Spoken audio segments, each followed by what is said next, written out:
कैसे होई आए छक्का लागता मौगवा पकना जिंदगी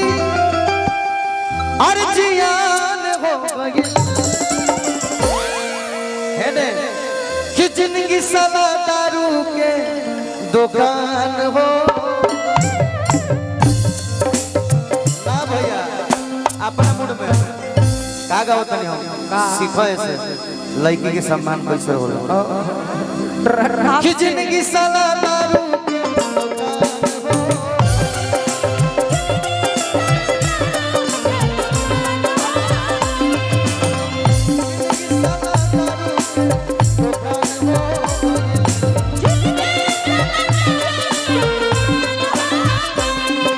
खेलत जिंदगी जियान हो गई हंसत खेलत जिंदगी जियान हो गई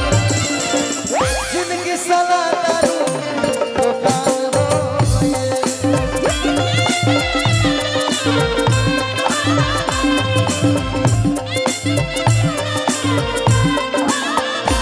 अन्ना तो हमरो कहे आवत रहे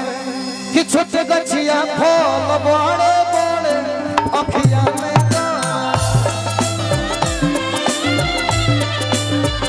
छोटे बच्चिया फल बड़े अखिया में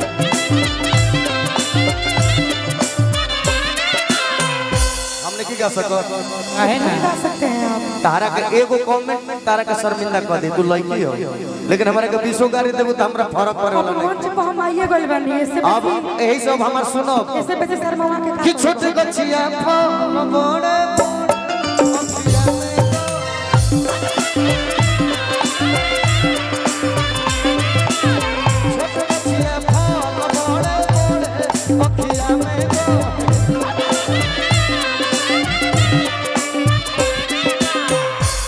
और आगे कहीं की छोड़ दी आपकी मर्जी बोल सकते हैं आपकी मर्जी कि बोले झरे ना कौन चढ़े अखिया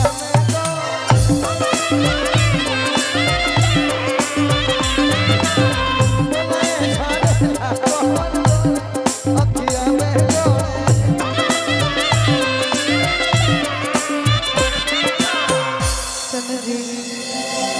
अभी भी हम बहुत जिसका पेड़ होगा वो चढ़ेगा और देखने वाली चीज है तो लोगों के आंखों में गड़ेगा माने वो गलती लेकिन मैं क्या कह रही हूँ कि धमके देखो यहाँ जाके दोसरा के जे तारा अपन जे तार सुनी कि डोर ना हिला गेला तारा से छोकरा कहो कि आज दिल टूटी तो काल है गम खता कि तोरा लेखा देखो ओरिजिनल बात अब कहलो ओरिजिनल बात तारी काम में भैया कि तोरा लेखा 10 गो घुमा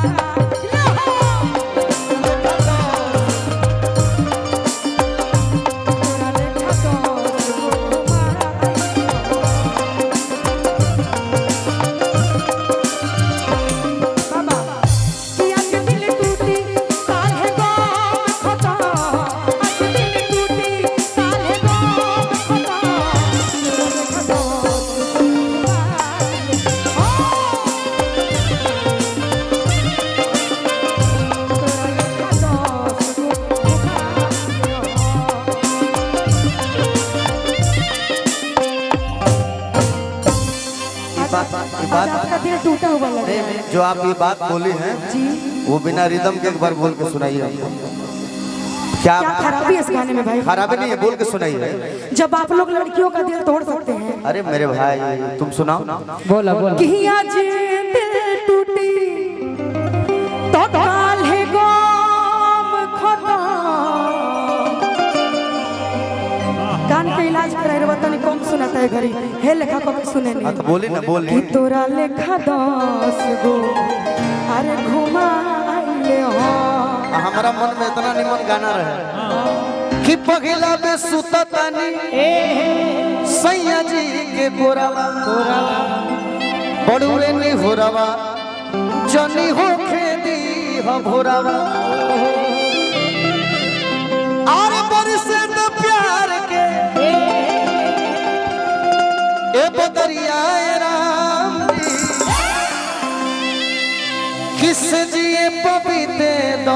उमरिया हेरा इतना अच्छा भाव कितना सुधर जाइएगा। सुधर नहीं गए हैं अच्छा लगा। लेकिन जो तुम गाना गाती हो कि तोरा लेखन 10 गो घुमाइला हो तब तारा खातिर कहतनी कि प्रियंका तू कवनो न अरे हो गो निहार हो आ गावे के बहाना कैलू सफर गो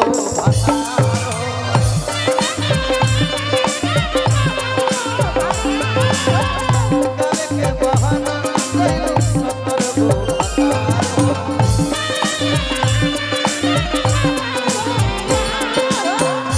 ये कहल जाए कि उड़ता तीर कोई अपने से पकड़ के आ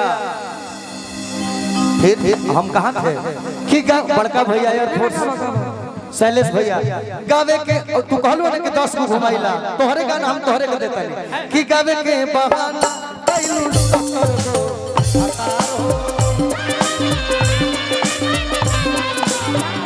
गावे के बहाना कैलू सफर गो यार हो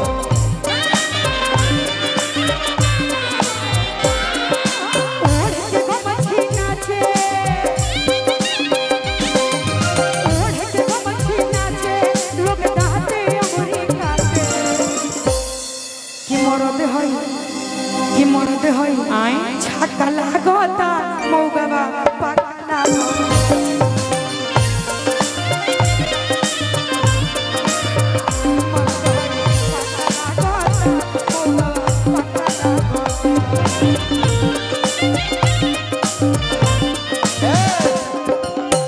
कि एक दिन जांच कला हो तनी सा बर्दाश्त कला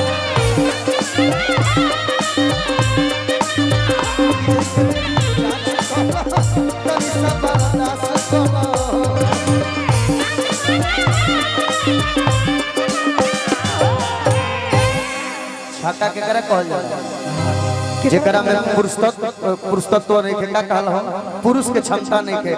महिला हो के महिला के क्षमता नहीं के तू अपना मुंहे कहलू कि एगो बेटा पैदा हो गेल बा हां जी बोली हनु पर हम ही ना कहनिया कि चंदन यादव के भाइयों के हो सकता अच्छा हो नु भाई तार होई तो न कहो लेकिन तारा ई पता बा कि लइका होला लेकिन हमरा ई पता बा कि तू छक्का होगा जा अच्छा तारा लेकिन हमरा कैसे पता होई तो सब जानो लेकिन हमरा तारा में कोनो रुचि नहीं है अपने बात में तारा में कोनो रुचि है नहीं है एक में हवेली पर अच्छा ई पता बानो कि हम छक्का है कैसे पता बा हाला भई रहे सुन ले रानी हां धराइल बनी तो नाची हर तळू एक में हवेली धरा तो कोई सही बात बोल दी तो बातों में उलझा रही महिला में मंडल ने कैसे बोलत न तो वो ना बोलती हम चंदन हां कि ये गो लाल पिजड़ा ये गो हरियर पिजड़ा अभी हमारा उल्टा सीधा गवई हम सुन ले सब गाय चंदन बबुआ बैठल बाड़े बन के हिजड़ा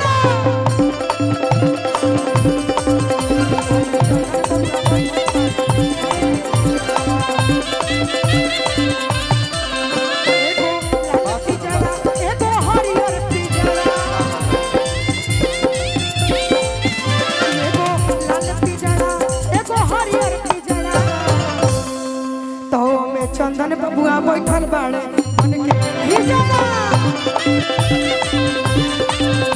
चंदन बबुआ बैठल बाड़े बन के